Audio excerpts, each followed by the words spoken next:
आपण आज आनंदाचा क्षण भोगत होतो. दुपारी म्हणजे सॉरी रात्री 1:45 किंवा 12च्या दरम्यान आम्हाला एक मेसेज आला होता. आमचे जे परीक्षक आहेत विश्वाजी कांबळे, त्यांचे वडील खूप मोठे जलसाकार होते आणि अकस्मात त्यांचं निधन झालं आहे. सॉरी, सर्वांनी 1 मिनिट उभं राहून आपण त्यांना श्रद्धांजली अर्पण करू. खूप मोठ्या कठीण परिस्थितीतून आपण असं व्हायला नको पाहिजे होतं. प्रेम सावधान.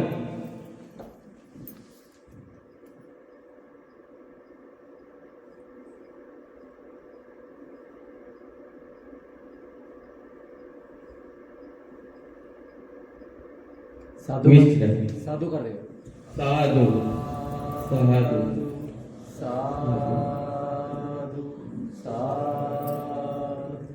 खरं तर ही गोष्ट आमच्यापर्यंत पोहोचली होती. आम्ही त्यांच्यापर्यंत पोहोचू देत नव्हतो, तरी पण त्यांच्यावर एक मेसेज गेला की असं असं घटना घडले.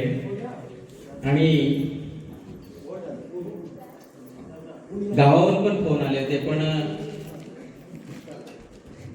आम्ही म्हटलं की ही स्पर्धा पार होणं गरजेचं. एक कलावंताने वाहिलेली आजची श्रद्धांजली आहे.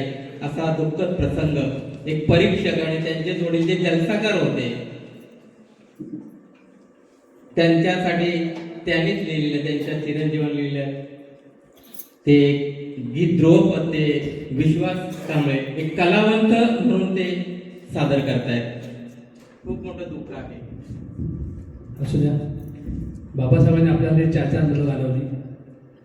माझ्या वडील गेले, मला आधीच कळलं होतं. पण एक म्हण आहे, must stage must on God. पहिलं आपलं कार्य समाजासमोर जे समोर आहे ते पूर्ण करावं. दुःख सगळ्यांना आहे. तर असो, ते वार्धक्यामुळेच गेले. थोडेसे आजारी होते, जागेवर होते.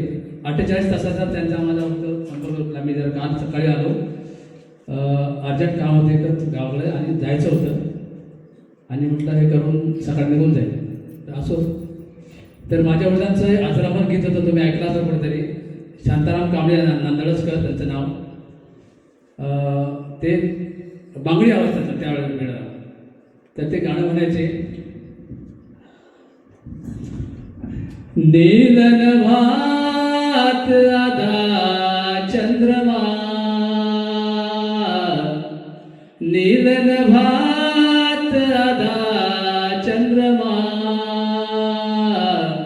स्वागत करण्या तुझे गौतमा, स्वागत करण्या तुझे गौतमा, स्वागत करण्या तुझे गौतमा, युगा युगाची फिरती गणती, जीवन आपुले दरवळते, पाप पुण्याची सरली गणती, देवन आवर करते, ओवाळते